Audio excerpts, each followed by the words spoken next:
So, eto na nga pala yung update sa may motor natin. So, sa mga nakapanood nga pala ng mga latest vlog natin, nakita nyo naman na nag-ride tayo. And ngayon mga kasingkit is dadalhin na nga pala natin siya sa may mekaniko. Kulay gatas na nga din pala yung gear oil natin dito at napa-under na nga pala namin siya mga kasingkit. Kaso nga lang, nung umandar siya mga kasingkit is may tumutunog nga pala sa may makina niya. Nako, patay. So ayun mga kasingkit, good morning, and ito nga pala yung update sa may motor natin. So ito na nga pala yung motor natin, and kung mapapansin nyo sa may upload natin, napasukan nga ng tubig yung makina niya. And dinrain ko na yan kahapon. Ayan, kung makikita nyo mga kasingkit is, yun kasi yung unang dapat na gagawin, i-drain muna siya para mas safe yung makina natin. And after ko nga palang madrain mga kasingkit is nilagyan ko nga pala siya ng konting oil. And then, tinagilid-tagilid ko yung motor natin. And then, after nun is dinrain ko ulit. And ngayong araw nga pala mga kasingkit is kailangan ipunta na agad natin siya sa may mekaniko. So, mamaya i-update ko kayo kapag papunta na ako.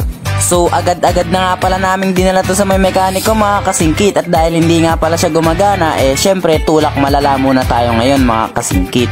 Kung hindi nyo nga pala natatanong mga kasingkit, taga dito nga lang pala ako sa may Santiago City, Isabela. Pero syempre, bago nga pala natin ipagpatuloy yung video na to mga kasingkit, sa mga hindi pa nga pala nakafollow sa ating Facebook page, baka naman. Medyo malapit nga lang din pala yung shop na pagpapaayusan natin dito mga kasingkit. And ito nga pala yung motor nung mag-aayos sa atin. Ayan, kung makikita nyo, parang robot yung motor niya. So, sinimulan na nga pala ni Boss Neil na buksan tong panggilid natin. Titignan nga din natin kung may mga tubig pa nga ba sa may loob. And pagkabukas nga pala namin sa may panggilid mga kasingkit, kung makikita nyo, medyo malinis-linis pa siya kasi nga napuno ng tubig yan. Binuksan na nga din pala namin yung air cleaner mga kasingkit, and kung makikita nyo, medyo madumi-dumi. And sinabay na nga din pala namin tong gear oil, and kung makikita nyo, parang milkita na nga yung kulay niya. Nagpasama nga din pala ako sa may tropa ko na si Brian mga kasingkit dahil may bibilin nga pala kami. And yung bibilin nga pala namin mga kasingkit is, bumili nga pala kami dito ng oil mga kasingkit, and ito nga pala yung Eco ng RS8. And meron pa nga din pala tayo ditong motul dahil gagamitin nga pala natin yung Eco na RS8 mga kasingkit parang pangbanlaw sa may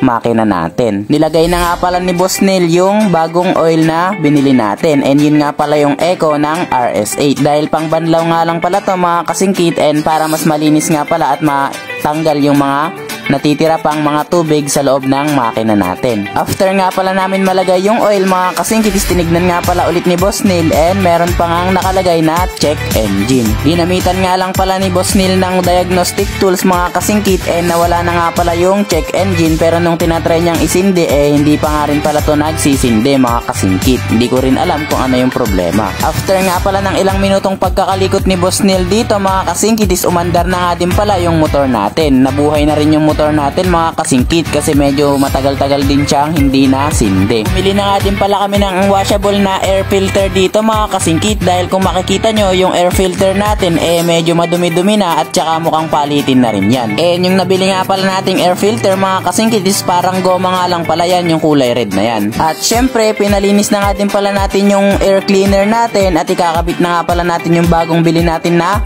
air filter. O yan, napaka-pogi diba? Pero hindi rin yan makikita mga kasingkit dahil matatakpan din yan. At dahil nalubog nga pala sa may tubig yung motor natin mga kasingkit is pinalinis ko na nga din pala yung panggilid natin. After nga pala namin makabit yung panggilid mga kasingkit is bumili nga pala ulit kami ng isang Eco na pang RS8 para banlawan pa ulit para masigurado na talagang walang tubig na sa may loob ng makina natin. And kung mapapansin nyo nga pala parang may mga tubig-tubig pa nga pala yung oil na nilagay natin. Kakalagay lang natin yan mga kasingkit, and kung makikita nyo parang may kahalo kagad na tubig. After nga pala namin madrain mga kasingkit is nilagay na nga din pala namin tong binili pa ulit namin na isa na pang banlaw ulit. After nga pala namin malagay mga kasingkit is dinala ko nga pala dito sa may shop malapit dito sa may Robinson dahil parang may naririnig nga pala ako banda sa may magneto niya.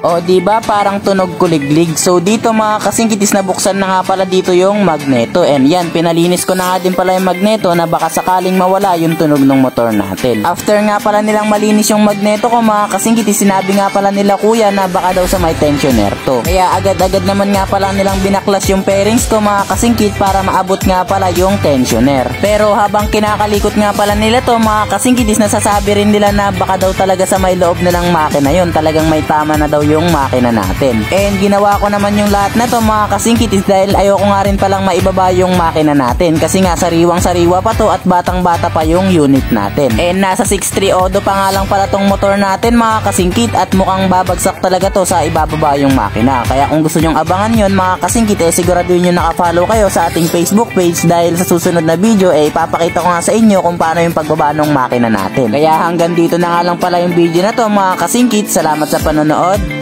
Ride safe.